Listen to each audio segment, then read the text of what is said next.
Ahí están todos los recursos, ¿cierto?, que la norma establece como necesarios para dar el soporte al sistema de gestión y la actividad técnica y toda la actividad del laboratorio, que es el muestreo, el ensayo y los informes. Por lo tanto, vamos a considerar personal, instalaciones, equipamiento, sistemas, dentro de esos sistemas de información, servicios de apoyo para poder llevar adelante esto.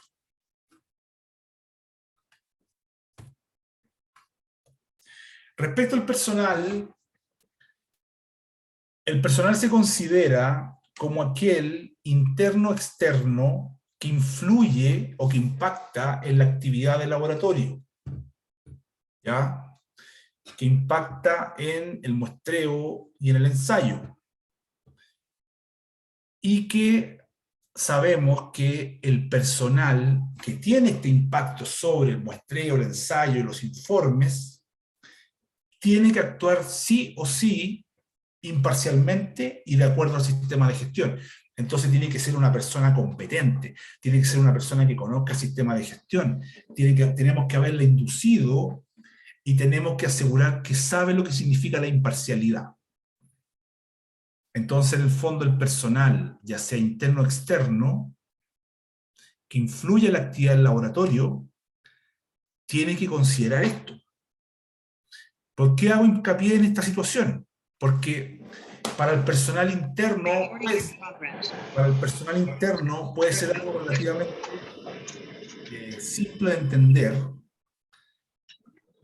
porque el personal interno pertenece a la organización y es parte de los procesos. Entonces, si usted lo hace partícipe de una inducción, donde le indica lo que es la imparcialidad, lo que le indica lo que es el sistema de gestión y cuáles son sus componentes, puede ser que sea relativamente fácil que lo entienda. Pero si es un personal externo que impacta la actividad del laboratorio, ahí se hace más complejo. Pero hay que hacerlo de igual forma. Entonces la pregunta es, ¿cuál es este personal externo que me puede generar, ¿cierto?, la necesidad de que me asegure que trabaja con imparcialidad, que es competente y que trabaja de acuerdo al sistema de gestión? Cuéntenme ustedes, ¿quién cree ustedes que sería este personal externo que tengamos que tener esa salvedad, ¿cierto?, respecto a todos estos puntos?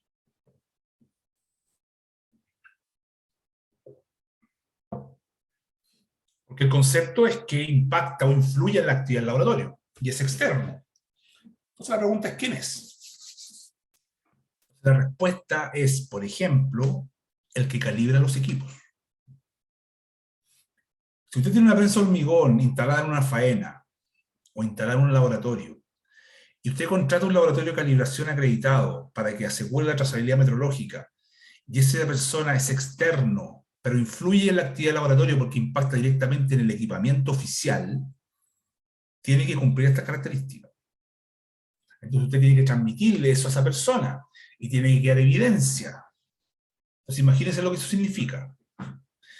Si usted contrata a una persona para que haga una auditoría interna, porque la auditoría interna es un requisito, va a pasar lo mismo. Va a pasar exactamente lo mismo porque es un personal externo y que impacta la actividad del laboratorio porque va a hacer la auditoría interna. La auditoría interna sabemos que es un requisito, por lo tanto, debe actuar imparcialmente, debe ser competente y debe trabajar de acuerdo al sistema de gestión. Entonces, la pregunta es, ¿cómo le hacemos saber esto?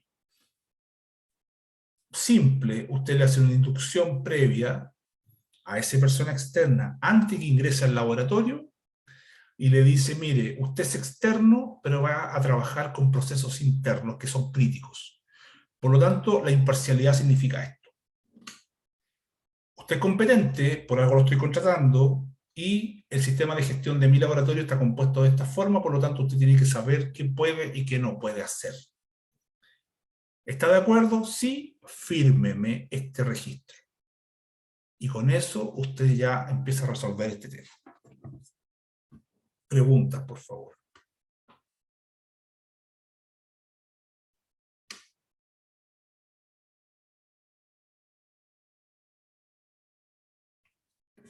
Bien.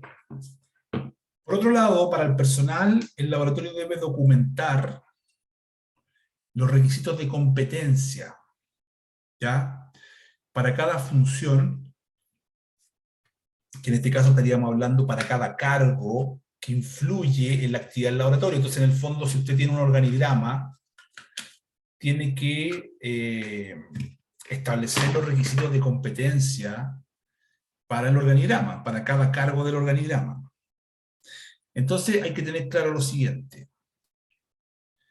Los requisitos de competencia para establecer, ¿cierto?, esta condición de competencia implican lo que es la educación, la calificación, la formación, el conocimiento técnico, las habilidades y la experiencia.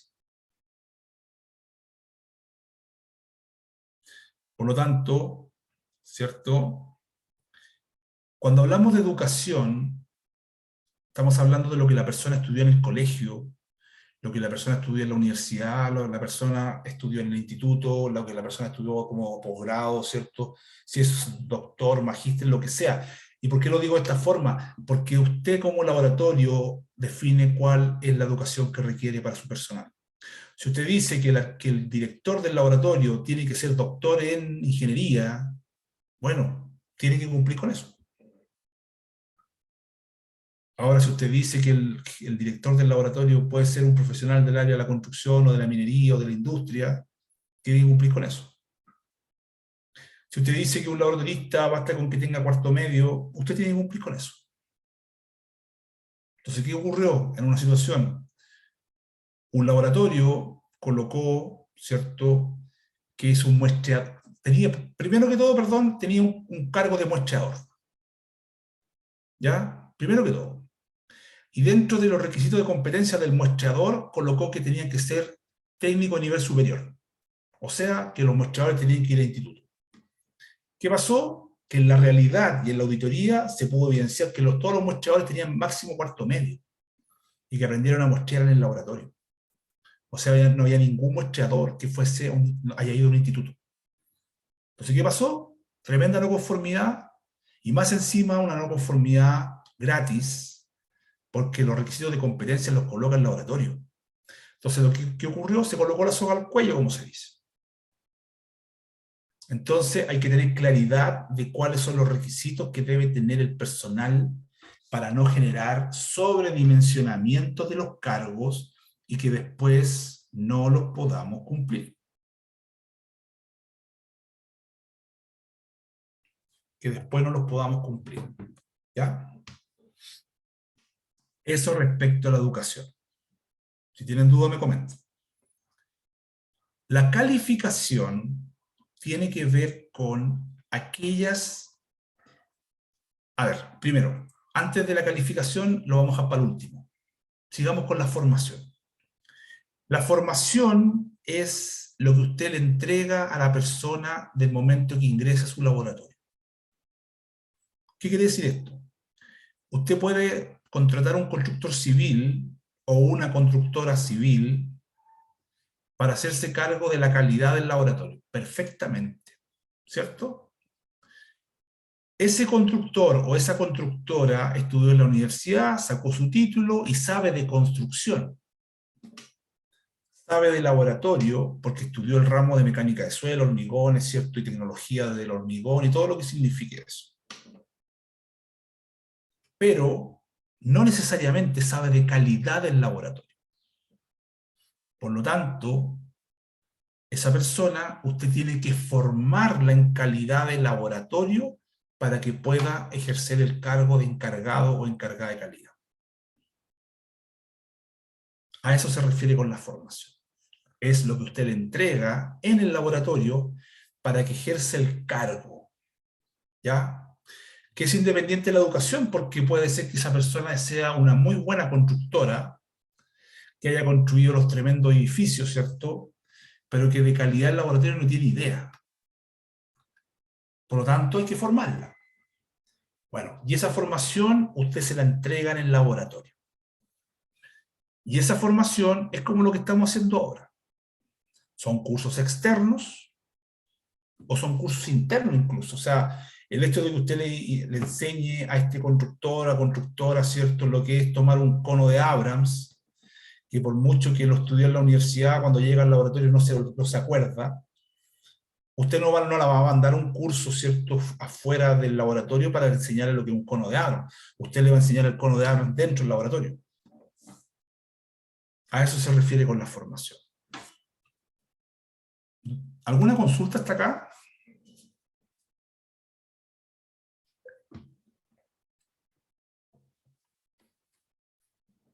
El conocimiento Profe, técnico, dígame, perdón, dígame, yo tenía una. dígame, Con el documento de la imparcialidad me quedó una duda. dígame. ¿Ese documento cumple, me imagino, ciertos requisitos? ¿En qué sentido? Em, Como, o sea, ¿cómo sería el formato del documento que la persona tiene que ver? O sea, como, no sé cómo explicarlo quizás. ¿Qué campo, qué requisito debe cumplir ese documento de imparcialidad que debe firmar la persona externa? No hay un documento, o sea, perdón, no hay una forma predeterminada para eso. Ah, ok. Usted define lo que la persona tiene que cumplir respecto a la imparcialidad del punto de vista externo. Usted lo Ah, define. ok, o sea, Ahora, yo hago el formato, por así decirlo. sí, porque la norma dice solamente que la persona, ya sea interno o externo, tiene que trabajar, perdón, tiene que actuar imparcialmente.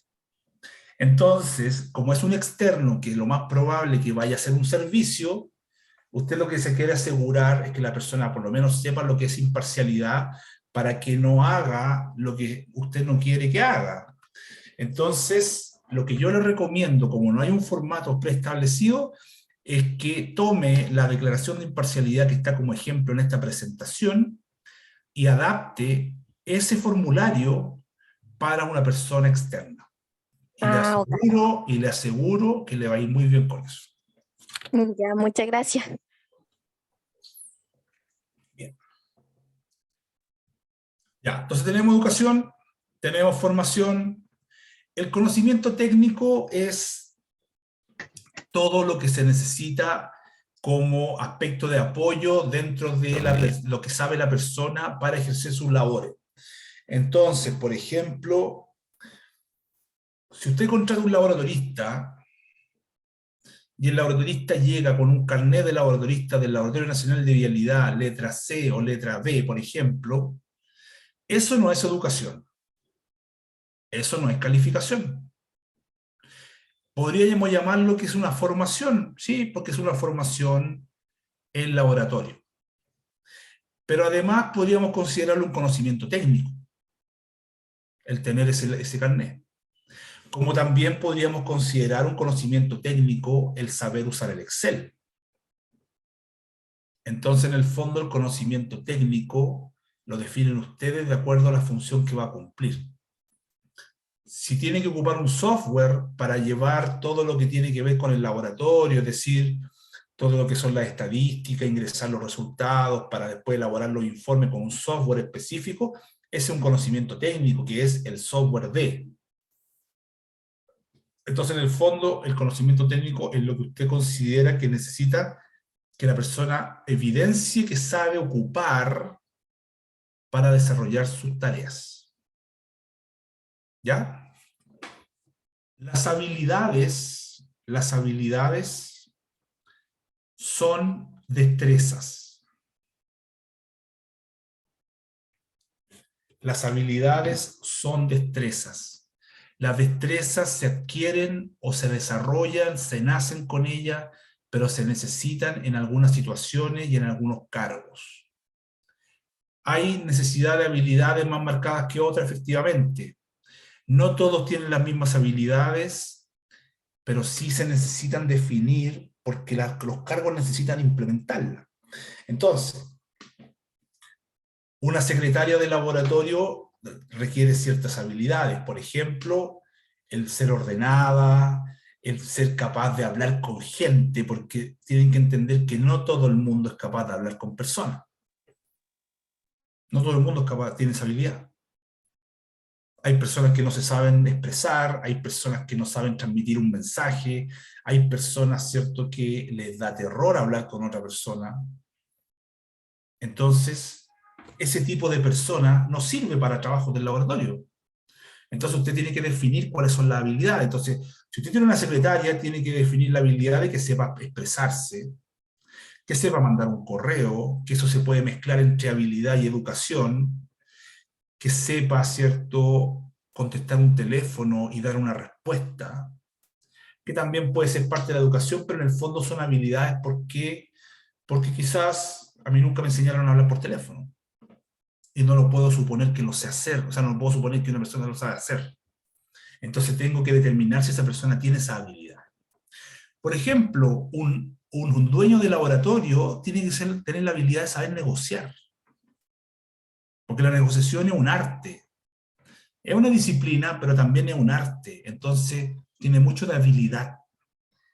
Hay personas que no saben negociar, hay personas, ¿cierto?, que no saben, ¿cierto?, poder establecer un punto de vista, una postura, y son habilidades que un dueño de laboratorio necesita. Un muestreador o un laboratorista necesita la habilidad de poder llegar a la gente, la empatía, para poder entender situaciones. Entonces, esas habilidades son las que usted como laboratorio tiene que definir cuáles son para cada cargo. La experiencia es lo que usted ha hecho, ¿cierto? Es lo que usted ha hecho y que le permite estar en este laboratorio, en este trabajo, ¿cierto?, ejerciendo el cargo. Porque yo he trabajado en tal parte, desarrollando cierto tal cargo, haciendo tales actividades, y he pasado esta situación. Entonces todo eso me permite el estar en este cargo ahora, porque tengo la experiencia para. Entonces la experiencia, ¿cierto?, también es necesaria. Y dejé para el final la calificación, porque la calificación es un conjunto de todos los otros elementos que vimos anteriormente. Es decir, la calificación va a tomar, y esto es muy importante, por favor, porque los laboratorios muchas veces se caen en la calificación al momento de evidenciar la competencia. La calificación va a tomar un poco de educación, va a tomar un poco de formación, va a tomar un poco de conocimiento técnico, de habilidad, de experiencia. Y va a decir, mire, una persona para que pueda ocupar este cargo en este laboratorio, tiene que a lo menos, dentro de todo esto que es educación, formación, conocimiento técnico, habilidad, experiencia, que requiere el cargo, si está postulando Juan Pérez a este cargo de encargado de calidad, a lo menos tiene que estar calificado con esto. Es decir, si el encargado de calidad, desde el punto de vista de la formación, tiene que saber de 17025, auditoría 17025, control estadístico de proceso, tiene que saber de incertidumbre de la medición, ahí yo puse 4 formaciones. La calificación va a decir, mire, si usted va a contratar a Juan Pérez, a lo menos tiene que venir con una, que es conocer la norma, por ejemplo. Por ejemplo, si el descriptor de cargo de encargado de calidad dice que la persona tiene que tener una carrera universitaria, ¿cierto?, del área de la ingeniería y de lo menos, ¿cierto?, 5 semestres, ¿cierto?, usted va a decir que en la calificación debe cumplir con esto, ¿cierto?, de manera íntegra. O sea, no puedo llegar con otra cosa. Si yo vengo con una carrera de 4 semestres, yo ya no sirvo para el cargo. Pero en la formación, yo le planteé 4 formaciones y yo dije que en la calificación, a lo menos para entrar al laboratorio, una. Si yo entro con esa formación, el resto, las otras 3 que faltan, porque lo dice el cargo, se las voy a proporcionar cuando esté adentro. Si aquí el cargo dice que como conocimiento técnico tiene que saber de Excel, tiene que saber de un software, ¿cierto?, para el control estadístico de proceso, la calificación va a decir que a lo menos sepa de Excel. Si no, no puede postular al laboratorio. Y si la experiencia dice, ¿cierto?, que el cargo para ejercer como encargado de calidad implica que tiene que haber trabajado en construcción y en laboratorio, ¿cierto?, en la calificación yo puedo decir, mire, a lo menos que haya trabajado en construcción, porque lo del laboratorio se lo entrego aquí adentro. Entonces, de todo lo que el cargo requiere, la calificación me permite establecer una condición inicial de ingreso al laboratorio. Porque si no, me encuentro con la situación de que tengo personas que no van a cumplir nunca con el cargo y no voy a tener nunca personal para que ingrese al laboratorio. Entonces la calificación dice, mire, a lo menos de todo lo que usted está indicando como descriptor de cargo, a lo menos esto. Educación, título de 5 semestres, de 10 semestres. Formación, a lo menos que sepa de la norma. Conocimiento técnico, a lo menos que sepa usar el Excel. Habilidades, las que usted indique, y experiencia que a lo menos haya trabajado en alguna empresa constructora. Todo el resto que el cargo requiere, se lo voy a proporcionar cuando ingrese. A eso se refiere con la calificación. Preguntas, por favor.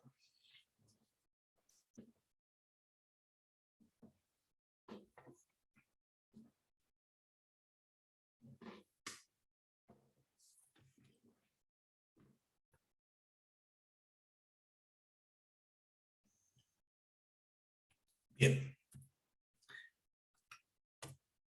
Entonces, el laboratorio se asegura que el personal cumple con estas competencias, ¿cierto? Y que es responsable de lo que hace, y por sobre todo, dice acá, y para evaluar la importancia de las desviaciones. Entonces, ¿por qué es importante esto? Porque la norma me está diciendo que como la persona tiene que ser competente, ¿cierto?, en lo que ella va a hacer, lo que la persona va a hacer, como dice acá, en lo que es responsable, también tiene que ser para evaluar la importancia de las desviaciones. Entonces, ¿qué significa importancia de las desviaciones? Significa que a la persona no le da lo mismo en el fondo que hayan problemas, porque la desviación se traduce en un problema, porque la desviación pasa a ser una no conformidad, y la no conformidad es un problema. Y el problema hay que resolverlo, y el problema necesita implementar recursos. Por lo tanto, no es lo mismo, o no debería dar lo mismo, que hayan desviaciones. Entonces, como no da lo mismo que hayan desviaciones, la persona que trabaja en el laboratorio tiene que saber lo que significa el que hayan problemas y evaluar qué tan crítico o la importancia que éstas tienen. Entonces, si yo no le entrego esa información, si no le entrego esa formación para que pueda discriminar en que algo es más importante que otro, en que si ejecuta tal actividad o tal acción puede generar un problema más grave que otro, yo tengo que entregar esa formación para que sea competente y al final las personas sepan discriminar cuándo es un problema, cuándo es un problema mayor, o sencillamente hay algo que se puede hacer, que no se puede hacer, o que se debe hacer y no se debe hacer. Porque lo contrario es que la persona diga, yo no tenía idea. A mí nadie me dijo que esto no se debía hacer. O a mí nadie me dijo que esto no se podía hacer. O que diga, ¿sabes? Que yo no sabía que esto era complicado, o yo no sabía que esto era tan grave. Entonces, para poder evitar, ¿cierto?, esas respuestas, la persona tiene que estar instruida y tiene que ser competente en el laboratorio. Por lo tanto, la dirección del laboratorio debe, y aquí esto es una obligación, comunicar al personal sus tareas, sus responsabilidades y sus autoridades. Recuerden que las tareas son las funciones, las responsabilidades para lo cual me contrataron, y la autoridad es el empoderamiento que se me da por el hecho de ocupar un cargo. Entonces, tengo como la obligación, como laboratorio, tengo la obligación de comunicarle a las personas cuáles son cada uno de estos elementos. Entonces, ¿qué es lo que ocurre? Si yo no le comunico a la persona cuál es su cargo, y dentro de su cargo, que pensemos en que usted le va a comunicar el descriptor de cargo, y hagamos cuenta que usted se lo va a entregar, ¿cierto? Y le va a indicar, mire, este es tu cargo, tú estás en el organigrama en esta parte, ¿cierto? Y tus tareas son estas, tus funciones son estas, esta es tu responsabilidad, y estas son tus autoridades si es que tienes o si no tienes, ¿cierto? ¿Qué pasa con eso? Me evito que después la persona me diga, es que yo no sabía que tenía que hacer esto. Es que a mí nadie me dijo que yo no podía hacer esto, o nadie me dijo que tenía que hacerlo, porque las cosas no quedan claras.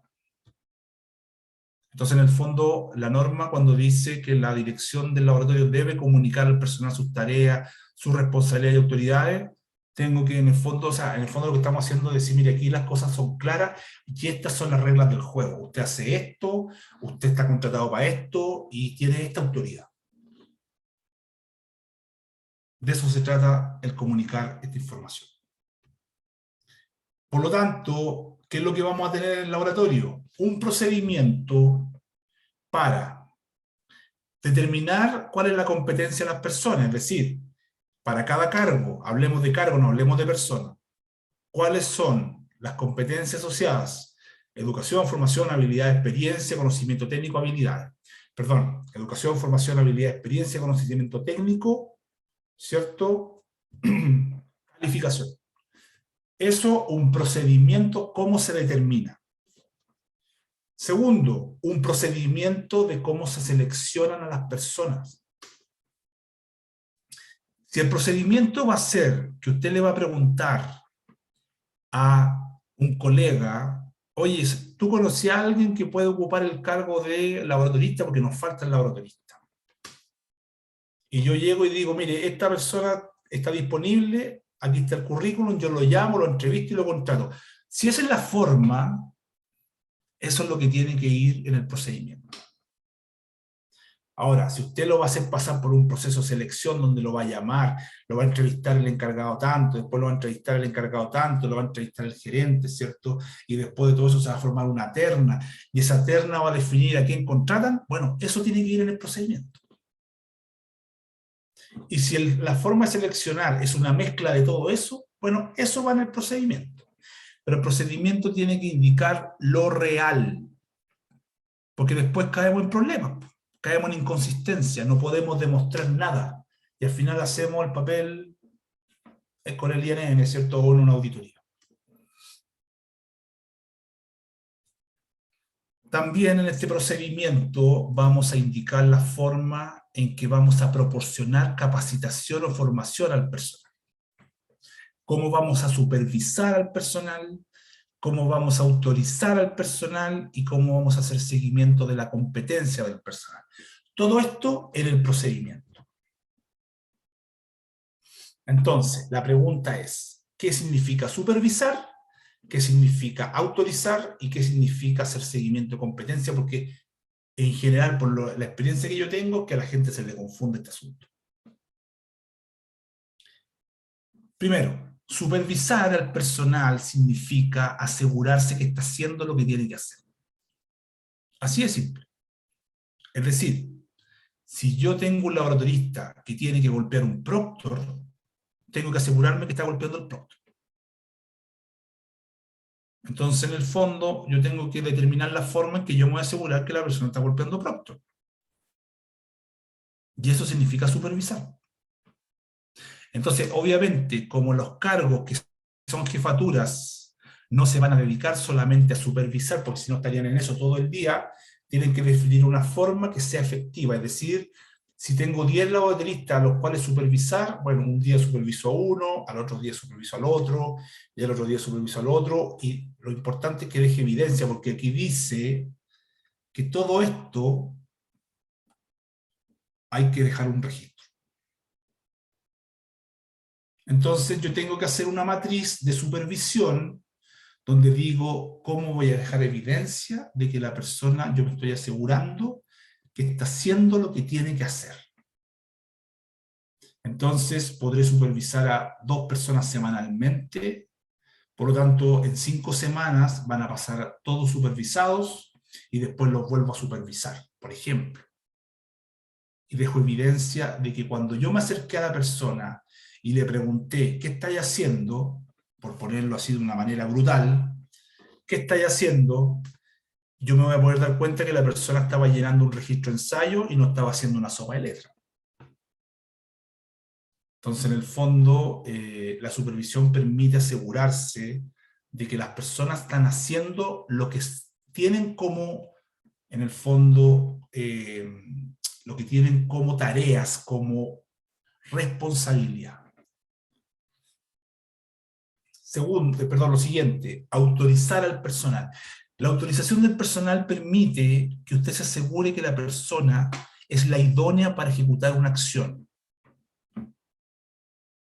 Y si hay acciones críticas, como por ejemplo el muestrear, el ensayar, el operar un equipo, ¿cierto? El autorizar resultados para informar, el emitir un informe, perdón, el firmar un informe, todo eso tiene que ser hecho por personal autorizado. Porque yo puedo caer en un trabajo no conforme si es que yo como auditor INN, por ejemplo, pido un informe de hormigones y veo que estos ensayos fueron ejecutados por don Juan Pérez. Y le pregunto, señor Juan Pérez, muéstreme que usted está autorizado para ensayar compresión de cilindro. Y don Juan Pérez me dice, no tengo idea si estoy autorizado. Usted va donde el supervisor de Juan Pérez y le dice, muéstreme la autorización de Juan Pérez para operar, para ensayar cilindro en la máquina. Y le dice, es que Juan Pérez no está autorizado, que nadie firmó la autorización. Entonces yo lo que puedo decir es que está haciendo cualquier cosa. Y puedo decir que ese ensayo estuvo mal hecho. Imagínense en el problema en que nos metemos. Entonces, la autorización es para elementos o situaciones críticas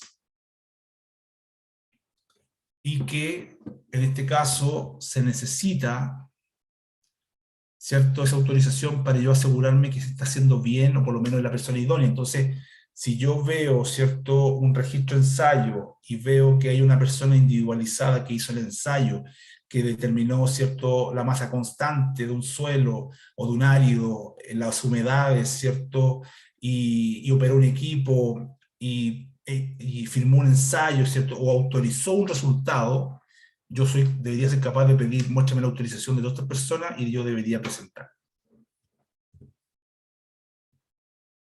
Bueno, de eso tiene que haber registro. Y el seguimiento de la competencia del personal lo que indica es que la persona mantiene la competencia y va aumentando la competencia en función de cómo aumentan su responsabilidad y autoridad. Entonces, como usted definió competencia, es decir, educación, formación, habilidad, experiencia, conocimiento técnico y calificación, y lo hizo para la señorita Andrea, que está ocupando el cargo de encargada de calidad desde hoy día, esta persona partió con una competencia inicial, se podría decir, pero que pasó un año, y obviamente usted tiene que hacer seguimiento de la competencia, y usted se da cuenta que en un año más, esta persona está calculando incertidumbre. Entonces, como usted sabe de laboratorio y sabe de los requisitos, usted dice, bueno, para calcular incertidumbre hay que haberse formado en eso, porque la norma lo dice. Entonces, hay que ser competente en eso. Entonces yo podría decir, bueno, si la señora Andrea está calculando incertidumbre, veamos cómo aumentó su competencia para poder calcularla y que este cálculo sea el apropiado, el idóneo, el que corresponde. Entonces yo voy y digo, bueno, a ver, muéstreme los requisitos de competencia, ¿cierto? Los registros de competencia de la señora Andrea. La señora Andrea entró hace un año, y ha pasado un año y ya está calculando incertidumbre. Yo lo que espero como auditor es que me muestren los registros donde la señora demuestra que aprendió la incertidumbre y lo está calculando, pero justamente pasa que no hay ningún registro. Entonces, ¿qué es lo que ocurre? El seguimiento de la competencia me dice que no hay evidencia de que esta persona aumentó su competencia porque aumentó su responsabilidad. Distinto es si la persona se mantiene haciendo lo mismo. Entonces, el seguimiento de la competencia va a decir que la persona mantiene la competencia porque no hay ninguna responsabilidad o autoridad adicional. Pero si usted, como está auditando los cargos y se da dando cuenta que hay situaciones que deberían, ¿cierto?, hacer crecer la competencia de la persona, ok, no hay problema, pero veamos que eso se ve en el registro, porque es la evidencia que tengo para determinar que efectivamente está pasando. Entonces, el seguimiento de la competencia lo que busca es determinar que frente a todas las situaciones y acciones necesarias en lo que se hace en el laboratorio, aumenta la competencia, perdón, o se tornan más críticas las acciones, veamos cómo aumenta también el registro en cuanto a la competencia que la persona debería tener. Entonces, esto es típico para los ayudantes que pasa a ser el laboratorista. El laboratorista diciendo no el laboratorista vial, sino que el laboratorista como cargo. Entonces llega una persona, ocupa el cargo de ayudante, empiezan desmolde, ¿cierto? Empiezan desmoldando probetas, después ¿cierto? Va pasando al cuarteo, le piden que lave material, le piden que seque material, le piden que vaya cuarteando, y después le empiezan a pedir que haga granulometría, que es lo típico.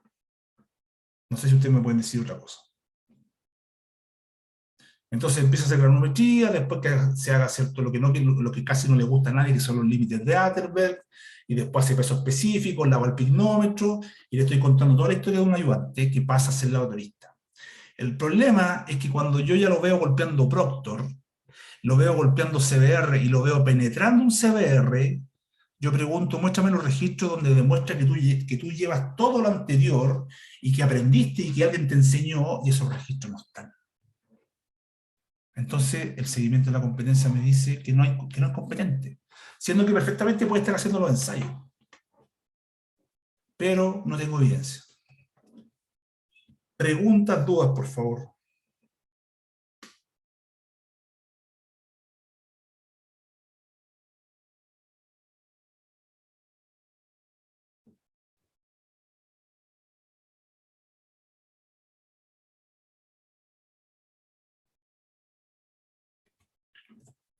Bien, vamos a pasar, ¿cierto?, al siguiente punto. Dentro de lo que es la autorización,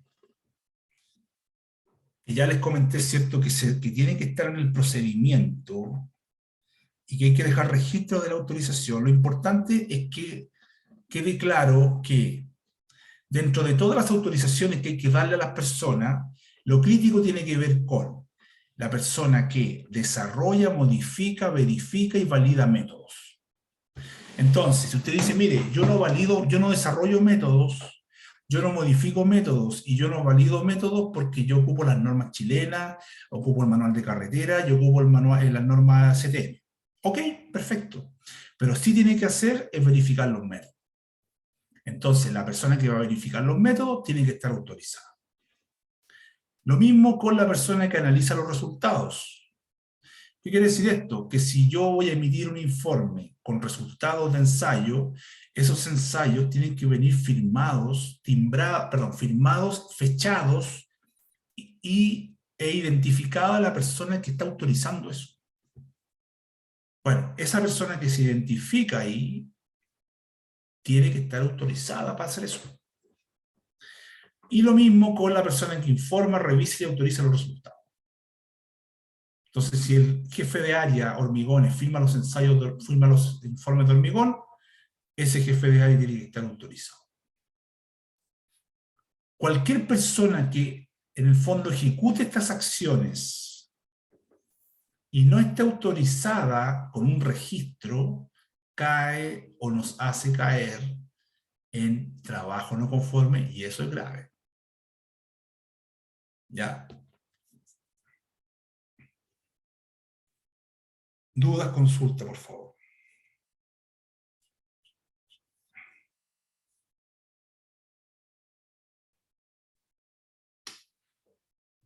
Bien. Instalación y condiciones ambientales, ¿cierto?, deben ser las adecuadas para la actividad del laboratorio.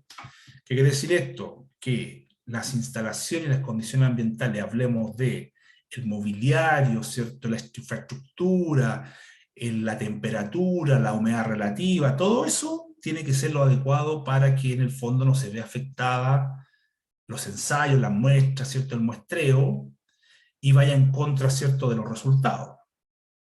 Entonces, ¿aquí qué pasa? Se habla de contaminación microbiana, polvo, perturbación electromagnética, radiación, humedad, suministro eléctrico, temperatura, sonido, vibración. Ahora tienen que tener en cuenta que esta norma es genérica y habla de contaminación microbiana, o sea, estamos hablando de un laboratorio clínico, pero en el fondo es para cualquier laboratorio. Entonces, lo que yo les puedo transmitir como experiencia respecto a la instalación de condición ambiental, que me ha pasado a mí, ¿cierto? Que me ha generado problemas. Primero, perturbación electromagnética. ¿Qué quiere decir eso? Que yo tenía balanza instalada en un laboratorio y cada cierto tiempo las balanzas empezaban a volverse locas, ¿cierto?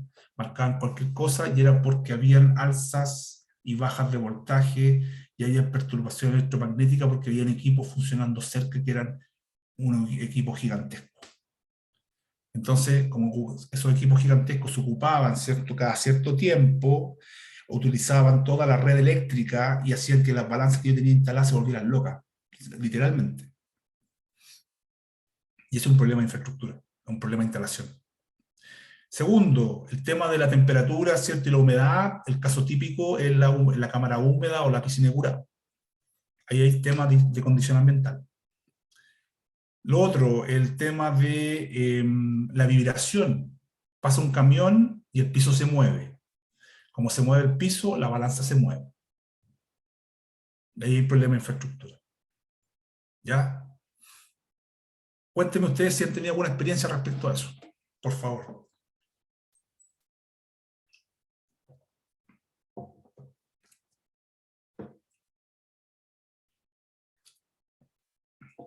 Bien. Entonces, ¿qué es lo que la norma pide? Documentar los requisitos para la instalación, es decir, usted hace un procedimiento donde dice cuáles son los requisitos para su infraestructura, cuáles son sus requisitos para sus condiciones ambientales, para su laboratorio. ¿Y qué es lo que tiene que hacer entonces? Si usted define requisitos, hacerle seguimiento, controlar y registrar. Volvamos al caso de la cámara húmeda. La cámara húmeda, según lo que yo tengo información, no sé si ha cambiado, usted me comenta, la temperatura tiene que estar entre 20 más o menos 3 grados y la humedad relativa sobre el 95%. ¿Ya? Por lo tanto, si ese es el requisito que va a estar en el procedimiento, de acuerdo a una normativa, usted tiene que hacer seguimiento. ¿En qué sentido? 1, 2, 3 veces en el día, tomar la temperatura de la cámara, tomar la humedad relativa y ver si está cumpliendo.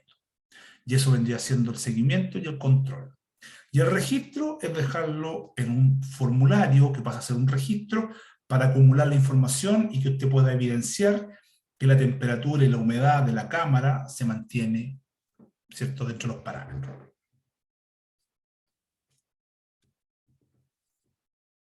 Ya.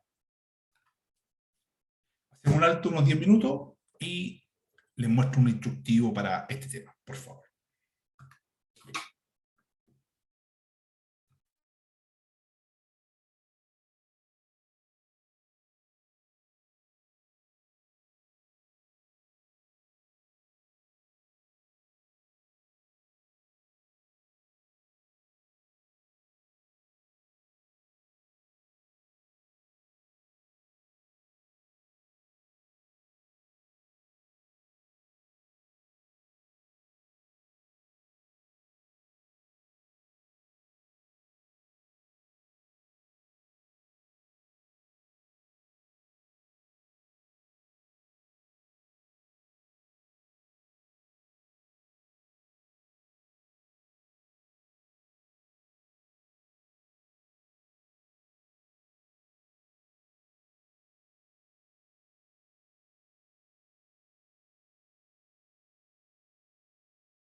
Bien. Vamos a revisar rápidamente lo que es un instructivo de infraestructura y condiciones ambientales, ya que la norma nos pide que documentemos, ¿cierto?, esta instancia.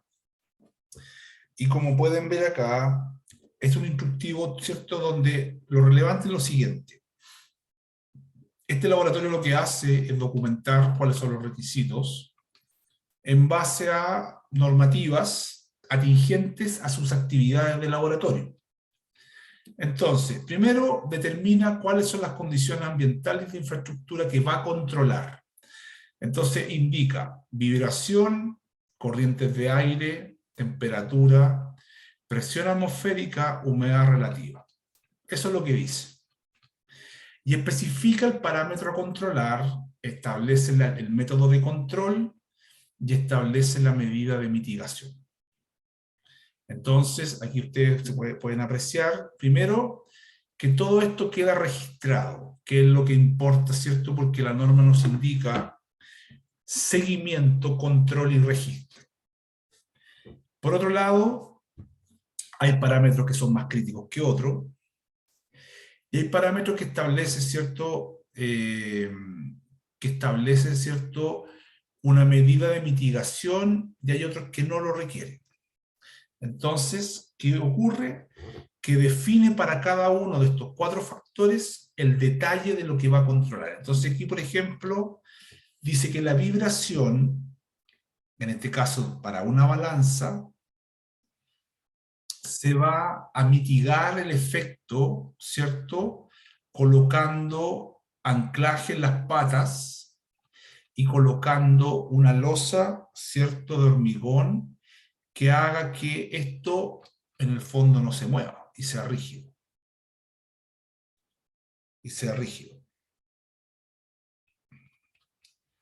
Posteriormente tenemos las corrientes de aire, y para poder, ¿cierto?, resolver el tema de las corrientes de aire, lo que hace, ¿cierto?, el laboratorio es decir que va a colocar puertas de vaivén. Entonces, en el fondo, el efecto de la corriente se ve contrarrestada por la puerta, y se abre y se cierra de acuerdo a la necesidad que haya, ¿cierto? Y evita que el aire afecte de manera adversa, en el fondo, el equipamiento que tiene el laboratorio. La temperatura y humedad en base a un termohidrómetro, ¿cierto?, para controlar. Y cuando la temperatura es más alta, ¿cierto?, o más baja de lo que se requiere, se trabaja con el aire acondicionado, en donde se especifica, ¿cierto?, la posición del aire en cuanto a su control para alcanzar las temperaturas de trabajo del laboratorio, y eso se va registrando acá en esta planilla. Y, por ejemplo, hay otros parámetros que tienen que ver con la radiación solar, que para eso se colocaron protección en las ventanas.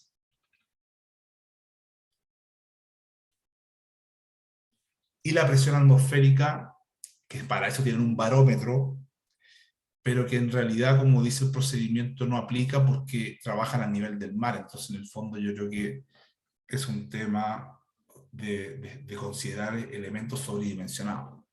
Pero tienen igual un barómetro, ¿cierto?, para medir la presión, ¿cierto?, atmosférica.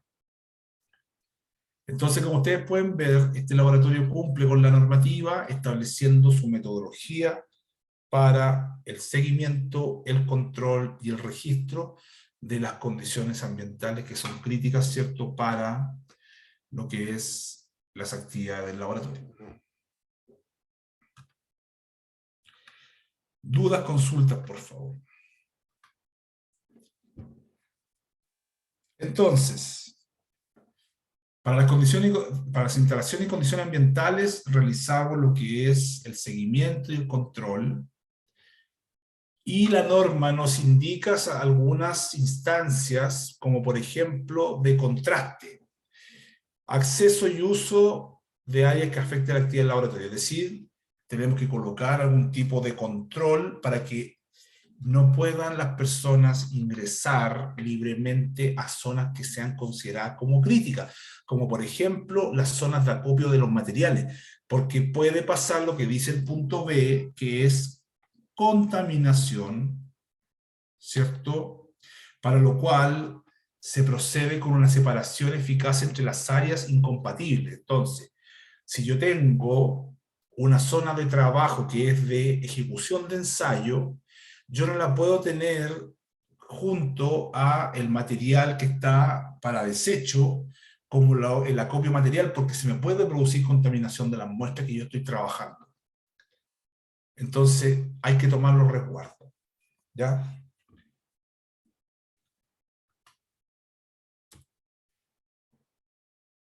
Esto también se aplica, ¿cierto?, a las actividades del laboratorio que se dice o se indica como que están fuera de control permanente, es decir, en terreno. Entonces, en terreno, obviamente, quizás no hay una medición de control ambiental, pero sí por lo menos medición de cómo se trabaja la muestra para evitar justamente que la muestra, cuando ustedes la están captando, no se contamine. Y eso tiene que ver con la condición ambiental que usted genera en este llamar la zona o el momento que usted está captando la muestra, que es lo más cercano a una condición, ¿cierto?, distinta al laboratorio, porque luego también podemos pensar en ensayo en terreno, pero en el fondo es lo mismo. Es decir, si no tengo un control permanente en terreno, ¿cierto?, de las condiciones, tengo que asegurarme que se cumplen los requisitos de todas formas.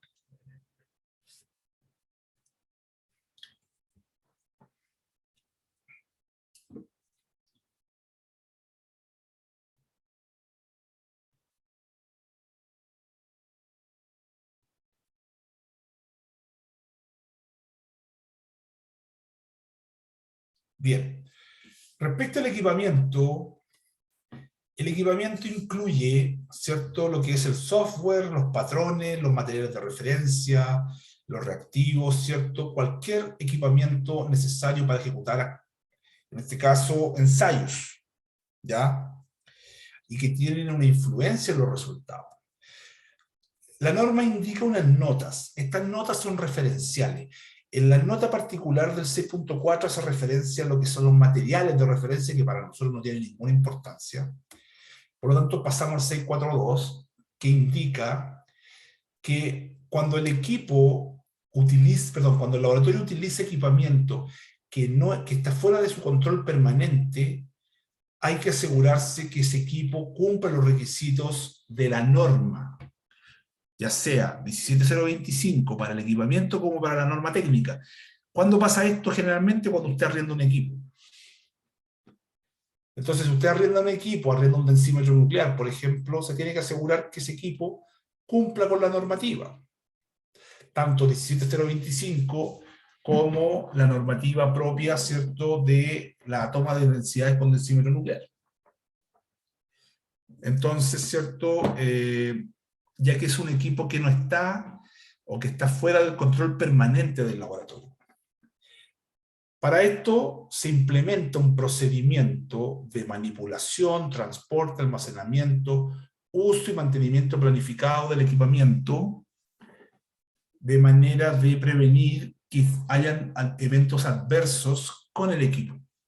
Entonces acá lo relevante es lo siguiente: usted implementa un procedimiento que indique cómo manipula los equipos. Entonces vea la diferencia que hay. Usted va a tener prensa hormigón, va a tener densímetro nuclear, va a tener una mesa vibradora para densidad máxima y mínima, va a tener un tambor de desgaste, va a tener un pignómetro, va a tener un aparato casagrande, va a tener tamices. Entonces vea la variedad de equipamiento que hay, y para todos esos distintos tipos de equipamiento va a tener que definir en el procedimiento cómo los va a manipular, cómo los va a transportar, cómo los va a almacenar, cómo los va a usar y cómo va a ser el mantenimiento planificado. Entonces, ¿por qué es relevante el uso? ¿Por qué es relevante el uso? Porque usted con esto va a tener que tener en el procedimiento cómo utiliza el equipo. Entonces, si usted tiene un aparato casagrande, ¿cómo se utiliza el aparato casagrande? Si usted tiene una prensa hormigón, ¿cómo utiliza la prensa? Si usted tiene un pilnómetro de vidrio, ¿cómo utiliza el pilnómetro de vidrio? Y así todos los equipos. Es decir, si usted tiene una balanza, ¿cómo se usa la balanza? Entonces, ¿qué se hace generalmente? Se hace un instructivo lo más gráfico posible, donde usted muestra una foto que dice on, encender, después colocar en tal posición, después hacer esto, después hacer esto otro, después hacer esto otro, apagar. Y eso lo coloca en un costado, pegado en una pared, o en un pilar, ¿cierto?, donde está el equipo posicionado. Entonces imagínense una balanza puesta en un mesón, y ahí mismo hay una pared, y en esa pared te coloca el instructivo de cómo se utiliza la balanza, cómo se utiliza la prensa de hormigón, cómo se utiliza la mesa vibradora, y así sucesivamente. Porque la norma pide un procedimiento para el uso del equipo. Ahora, ¿en qué se basa? En la práctica, y se basa en, ¿cierto?, en el manual del fabricante. Entonces, en el fondo, tiene que hacer algo práctico y algo simple.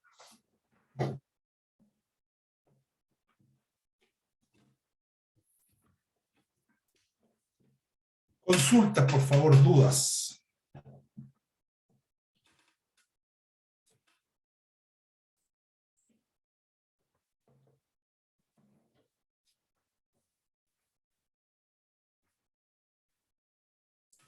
Sí, yo tengo una duda, profe, me surgió Dígame. recién. En cuanto que se llama, en cuanto a los instructivos, quisiera saber, ya, si tenemos, no sé, una balanza y muy cerca tenemos un computador en donde registramos los datos, ¿no sirve tener el instructivo en digital o tiene que ser físico sí o sí, pegado en una pared o cerquita? Lo que pasa es que el instructivo tiene que ser funcional. Entonces yo no sé si es muy funcional tener el instructivo en un computador. O sea, es que el Eh, computador igual es fácil acceso, pues no es, o sea, puede estar incluso en el escritorio del computador, acceso directo o algo así. entonces no debe haber problema. Ah, Pero, entonces se puede y no, si aplicar así. como usted puede ver, la norma no dice nada respecto a eso. La norma dice tenga un procedimiento. Ahora, el cómo lo define usted. Si usted quiere tener un computador, me tocó esa situación donde me acuerdo que en un laboratorio nosotros colocamos computadores para que las personas justamente pudiesen consultar documentos, para no tener un archivador lleno de papeles donde estuviesen las normas, ¿cierto? O los procedimientos, colocamos un computador para que pudiese consultar. Entonces, en el fondo, lo que está bien, ¿cierto? Si usted tiene la posibilidad, ojo nomás, ¿cierto? Con que en el fondo la gente lo ocupe. Ah, Ojo ya, ok. que lo ocupe, porque por lo menos yo vi de todo. O sea, vi gente que lo ocupaba, gente que lo ocupaba para fotos, y en el fondo pierde, se desvirtúa un poco para qué es. Por eso yo le decía que quizás funcionalmente sirva pegar un instructivo en la pared, porque la persona sí o sí tiene que verlo, y en el fondo no hay ningún tipo de distracción para poder seguir adelante, y no hay evidencia que contrarreste que el instructivo está disponible, porque también puede ser que me diga, mire, sabe que el archivo no abrió, el archivo no está, lo borraron, ¿cierto? Por lo tanto no pude ver el instructivo, y por lo tanto no pude ver cómo se operaba el equipo. Pero si usted dice, mire, yo tengo resuelto todas esas situaciones, entonces ningún problema, lo puede tener en el computador. Ya, profe, vale, gracias. Vale, entonces, el laboratorio también tiene que verificar que el equipamiento cumple con los requisitos antes de ser instalado o reinstalado. Entonces, ¿qué quiere decir esto? Que si usted tiene un equipo que usted reinstaló porque lo cambió de posición, usted lo reinstaló porque lo mandó a reparar, usted lo reinstaló porque perdón, usted lo instaló porque está nuevo, usted tiene que verificarlo primero antes de usarlo, que funciona. ¿Por qué no digo que usted verifica un equipo después de calibrarlo? Porque el equipo, recuerden que se calibra en el lugar de uso. Entonces yo no debería verificar un equipo que yo acabo de calibrar porque el equipo no lo voy a mover. ¿Cierto? Porque recuerden que los equipos se calibran en el lugar donde se van a utilizar. Entonces, frente a cualquier otra instancia, lo que yo les puedo decir es que efectivamente usted verifica que el equipo, ¿cierto?, cumple los requisitos y está funcionando bien. Y tiene que dejar evidencia de eso.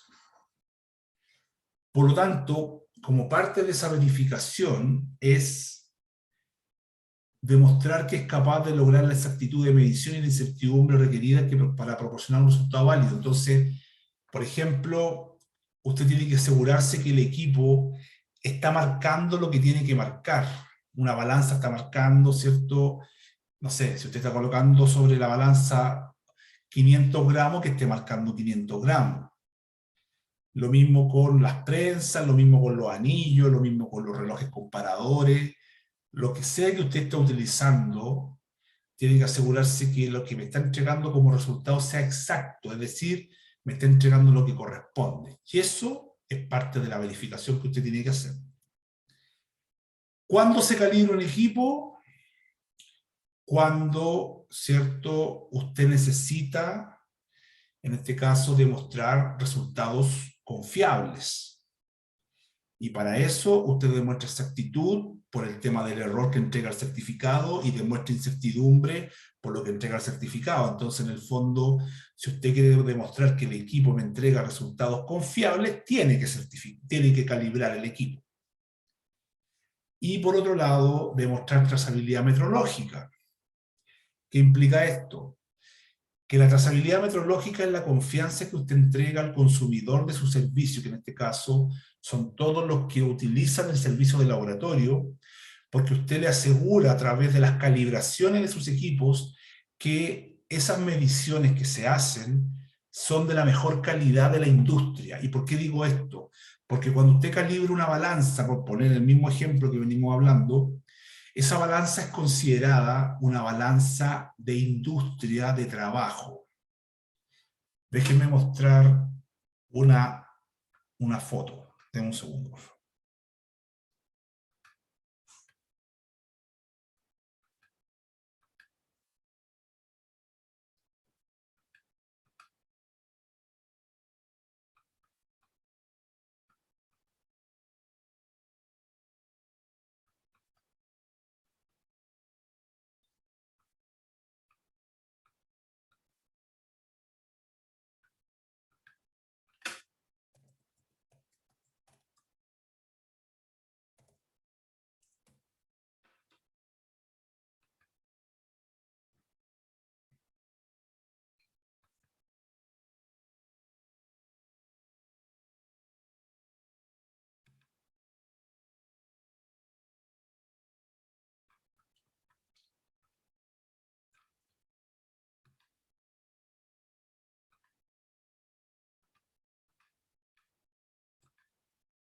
Vean lo siguiente.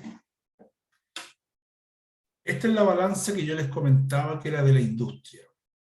Dice comercio, usuario final. Es lo mismo. Es la que usted tiene en su laboratorio. Y es la de comercio, porque es la que permite hacer los ensayos, que se van a ir a los resultados de un informe, y el informe, ¿cierto?, en este caso, es el que usted vende en el fondo. Bueno, al calibrar esta balanza, que es la suya de comercio, usted lo calibra, ¿cierto?, con masas patrón, que pertenecen a un laboratorio acreditado, que es el que usted contrata. Da lo mismo el que contrate. Lo importante es que tiene que estar acreditado ante el INN, porque el INN, recuerde, que es el único organismo chileno acreditador. Entonces, si usted va a contratar un laboratorio de calibración para asegurar trazabilidad metrológica, que es lo que la norma pide, usted tiene que calibrar con un laboratorio acreditado con INN. Entonces, ¿qué significa la trazabilidad metrológica? Significa esta cadena de trazabilidad. Una cadena ininterrumpida, porque aquí no se corta, de sucesivas calibraciones. Entonces, ¿por qué digo que usted con eso está asegurando una calidad metrológica? Porque cuando usted calibra su balanza de comercio, lo está calibrando con una masa patrón de un laboratorio de calibración. Esa masa patrón se calibró en el Laboratorio Nacional de Pesa o de Masa, y esa masa patrón del Laboratorio Nacional se calibró con una masa patrón de un laboratorio regional, que puede ser un laboratorio en Brasil. Y ese laboratorio de Brasil se calibró, perdón, la masa del laboratorio de Brasil se calibró con el laboratorio que tiene la masa patrón internacional que está en Francia o está en Alemania. Entonces, ¿qué es lo que quiero decir con esto? Que cuando usted está midiendo masa con su balanza, usted está asegurando que es de la mejor calidad metrológica porque usted puede trazar eso a esta masa patrón universal o mundial, que es la masa, ¿cierto?, de referencia. Entonces, ¿qué es lo que ocurre? Cuando yo calibro con laboratorio de dudosa procedencia, por llamar de alguna forma, no puedo asegurar esta cadena. Por lo tanto, no le puedo asegurar una calidad metrológica a la medición que yo estoy vendiendo. O mejor dicho, que estoy usando para generar mi resultado. Entonces, para eso yo calibro. ¿Qué es lo que la norma me pregunta, ¿cierto? Porque cuando se calibra, ahí está, para asegurar trazabilidad metrológica. Entonces aquí entrega, ¿cierto?, una serie de notas y me dice que el laboratorio establece o tiene que establecer un programa de calibración que permite mantener la confianza en el estado de calibración. Entonces, si yo estoy calibrando mis equipos, tengo que definir cada cuánto tiempo lo voy a hacer. Hay normas que dicen cada cuánto, por ejemplo, cada 12 meses. Y hay, ¿cierto?, una normativa que establece cómo se define eso. Porque hay dos instancias que no les puedo asegurar que son las correctas. Primero, no le puedo decir que es cada 12 meses o una vez al año porque no necesariamente es así. Como le digo, hay normas que dicen explícitamente que la calibración del equipo es a lo menos una vez cada 12 meses. Pero hay otras que no dicen nada, entonces no le puedo decir que es cada 12 meses. Y segundo, no le puedo decir que cuando usted lo quiera, porque usted puede perfectamente tender a calibrar, ¿cierto?, de una forma que me permita gastar lo menos posible en calibración, porque las calibraciones son caras. Entonces yo recuerdo que en algún momento, cuando estaba, ¿cierto?, en el laboratorio, yo calibraba equipos cada 4 años. Y eso usted puede decir, pero excesivamente es mucho tiempo. Sí, efectivamente es mucho tiempo. Pero tenía mis razones para hacerlo, porque el equipo no lo ocupaba mucho y además porque el INN me lo permitía. Pero ya no lo permite. Entonces, por eso le digo que no puedo decirle que el periodo de calibración es una vez al año o cuando usted lo requiera, sino que el periodo de calibración responde a varios factores.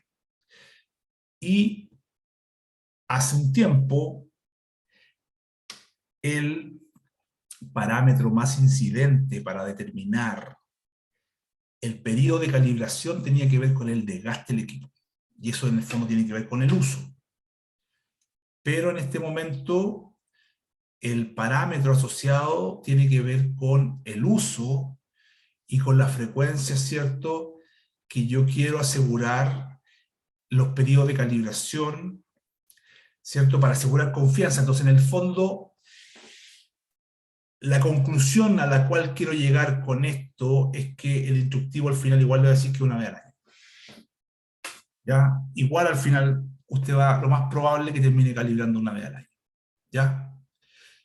Ahora, todos los equipos que requieran calibración se tienen que etiquetar, se tienen que codificar o identificar para determinar este periodo de calibración. ¿Ya? Si el equipo ha sido sobrecargado, si el equipo se ha usado de manera inadecuada, de manera que el resultado sea cuestionable, yo tengo que segregar ese equipo y dejarlo fuera de uso. ¿Ya?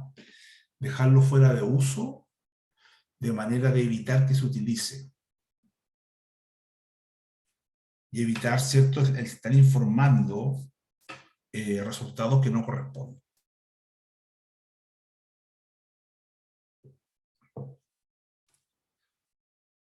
Puede existir la necesidad de comprobaciones intermedias con la finalidad de mantener confianza en el desempeño del equipo. Si usted va a realizar comprobaciones intermedias, porque dice cuando sean necesarias, no lo dice como un debe, no lo dice como una obligación. Si lo va a hacer, pasa a ser un debe en el sentido de tener un procedimiento. Cuando se utiliza una comprobación intermedia, y esto es muy importante, cuando quiero asegurar confianza en el desempeño de un equipo. Usted podría decir, bueno, pero a mí me interesa siempre mantener esa condición. ¿Por qué me están pidiendo una instancia adicional si yo siempre voy a querer mantener confianza en el desempeño del equipo? Sí, pero para poder hacer eso, primero tengo que calibrar todos los equipos. Es decir, todos los equipos que voy a mantener comprobación intermedia tienen que estar calibrados. Y tengo que tener patrones para poder hacer esto. Y los patrones tienen que estar calibrados. ¿Por qué? Porque para poder verificar, ¿cierto?, la confianza, perdón, para poder generar la confianza en el desempeño del equipo, yo lo que hago es determinar, mire, esta es la calibración del equipo, ¿y qué hago? Voy verificando cada cierto tiempo, desde que partió la calibración, voy verificando con patrones calibrados que esa calibración se va manteniendo hasta llegar a la próxima calibración.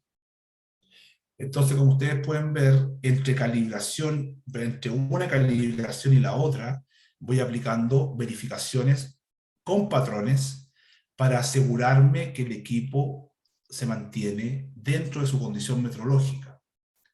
Pero esos patrones que utilizo tienen que estar calibrados. Entonces, en el fondo, si no tengo patrón calibrado, no puedo hacer comprobación intermedia. Entonces, ¿qué es lo que estoy diciendo? Vamos a poner nuevamente el ejemplo de la balanza.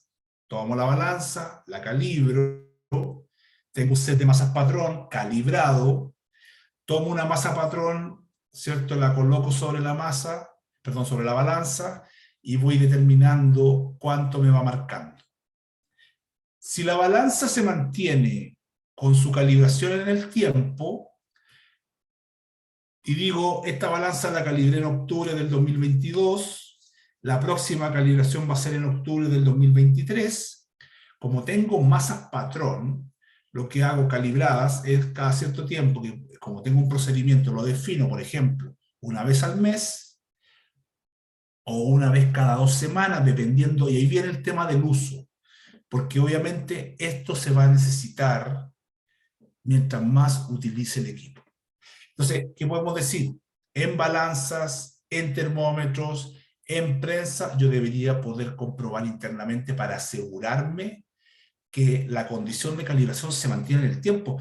Porque lo peor que puede ocurrir es que usted calibre hoy día en octubre del 2022 y la próxima calibración usted la programa para octubre del 2023.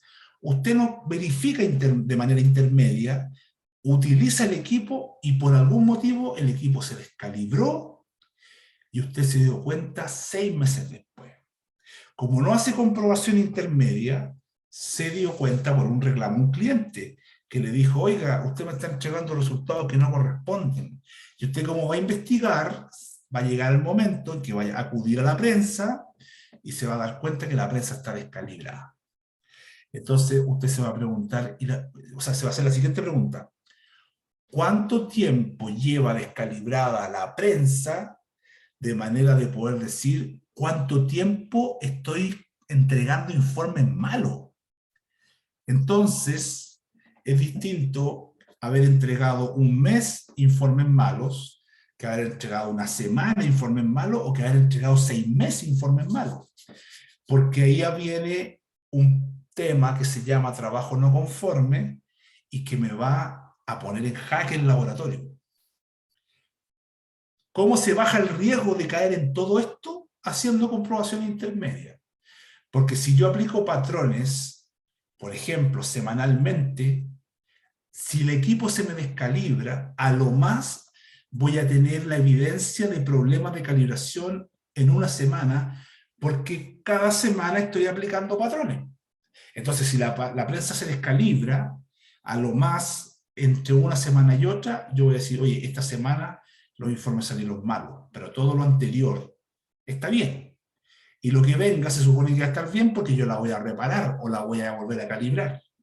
Entonces vean el efecto que genera el hacer la comprobación intermedia, ¿cierto? El efecto que genera y cuál es el concepto que genera también beneficio para lo que es asegurar la calidad del resultado. Pero para eso tengo que tener patrón. ¿Se entiende, cierto, el concepto de comprobación intermedia? Sí, profe, sí se entiende. Cuando los datos de calibración y los materiales de referencia tienen factores de corrección, se debe asegurar que esos factores de corrección se actualizan e implementan.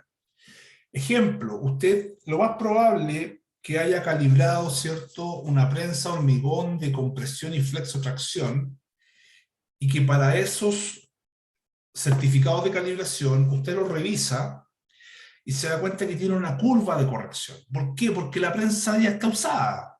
Y como la prensa está usada, ya tiene un desgaste y la calibración va, ¿cierto?, registrándose el desgaste.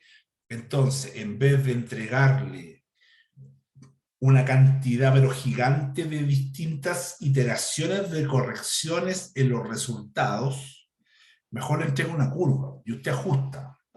Entonces, se puede encontrar con que el certificado de calibración tiene una curva que tiene una ecuación de la recta. Entonces dice, corrija sus resultados en base a esta ecuación. Bueno, si el certificado le entrega eso, usted por norma está obligado a corregir sus resultados. A eso se refiere este punto. Entonces, si existen ajustes que no son previstos y que pueden invalidar los resultados, ¿cierto? Se tienen que tomar acciones para evitar, ¿cierto?, que se utilicen estos resultados y que me invaliden los resultados. Por lo tanto, ¿qué es lo que vamos a hacer? Vamos a mantener una hoja de vida, que es un registro de todos los equipos, que incorpore una cierta información base. Por ejemplo, la identificación del equipo, los software que van a utilizar, el nombre del fabricante, el número de serie, la evidencia de que el equipo cumple con la verificación que se hizo, la ubicación actual donde está en el laboratorio, la fecha de calibración, cualquier ajuste que se haya realizado, la fecha de la próxima calibración, si existe material de referencia asociado, si existe un plan de mantención, ¿cierto?, que esté asociado a ese equipo, algún detalle del mal funcionamiento o de una reparación que tuvo el equipo. Entonces, como usted puede apreciar, ese registro es en el fondo una hoja de vida o una bitácora del equipo. Entonces lo que se espera es que para todos los equipos usted tenga esa hoja de vida, ¿ya? Usted tenga esa hoja de vida. El siguiente punto tiene que ver con trazabilidad metrológica, ya se los comenté, ¿cierto?, que en el fondo es la cadena ininterrumpida de calibraciones que me otorgan esa calidad de la medición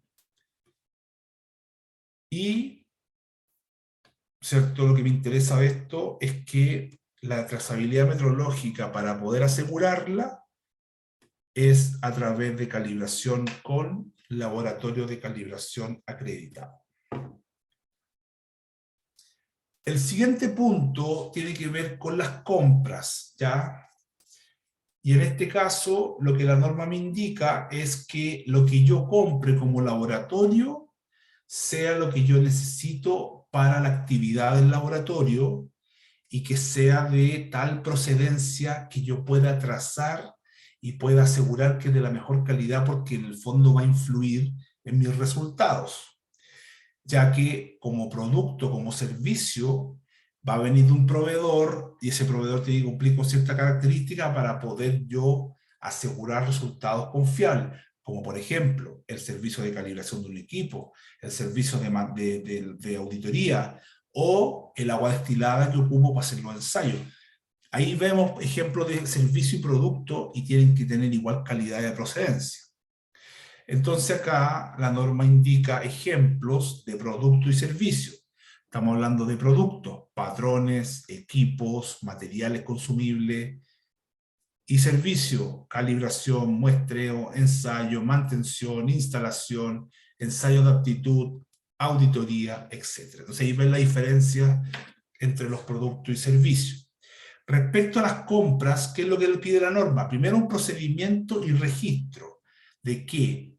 De una instancia para definir, revisar y aprobar los requisitos para comprar.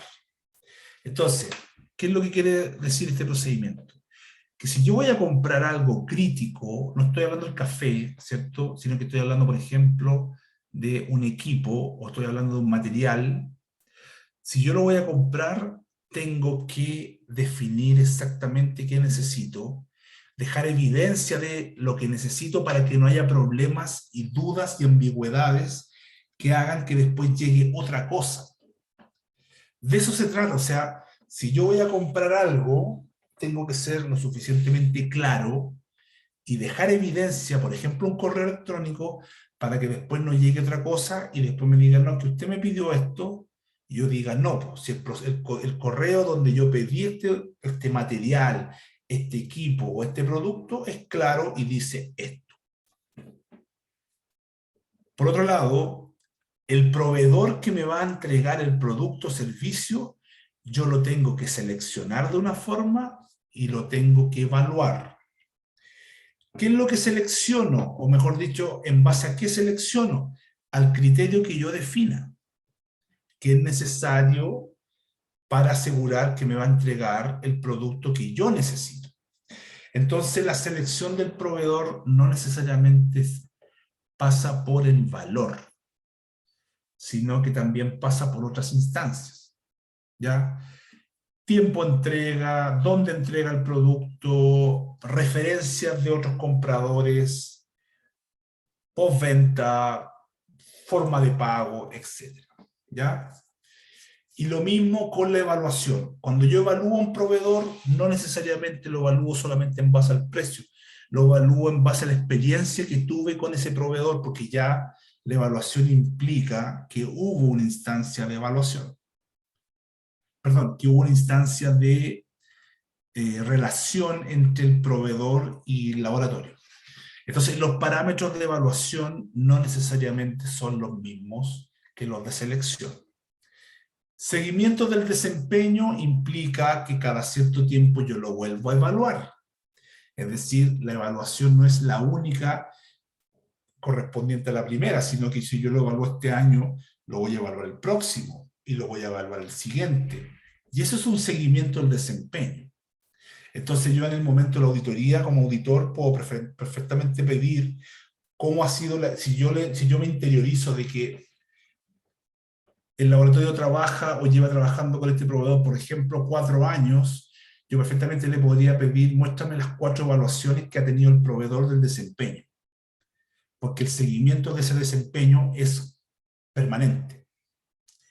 Y la reevaluación del proveedor, ¿qué es lo que implica? Implica que si el proveedor ha salido mal evaluado, cierto producto de alguna situación, yo puedo establecer un criterio de reevaluación diciendo, bueno, saliste mal evaluado, tenemos una historia de trabajo, te doy la posibilidad de reivindicarte en el fondo, mejora los procesos, mejora el servicio, y después de un cierto tiempo acotado, definido, yo te vuelvo a evaluar con el mismo criterio o quizá un criterio un poquito más riguroso. Pero esa instancia de reevaluación permite que yo vuelva a determinar si está cumpliendo con los parámetros que yo le pedí para ser mi proveedor de lo que sea. Todo esto tiene que estar escrito en un procedimiento y tiene que haber registro de toda esta instancia. Registro, en el caso de la letra A, que tenía que ver con lo que yo informaba para comprar, un correo electrónico que diga cotízame esto, esto es lo que necesito, de manera que, como les decía, cuando me llegue el producto, sea lo que yo pedí. Y lo siguiente, el procedimiento tiene que decir cuál va a ser el criterio o los criterios de selección y la metodología para seleccionar, lo mismo para la evaluación, lo mismo para el seguimiento del desempeño y la reevaluación, y que cada una de estas instancias me deje un registro que yo puedo evidenciar. Preguntas.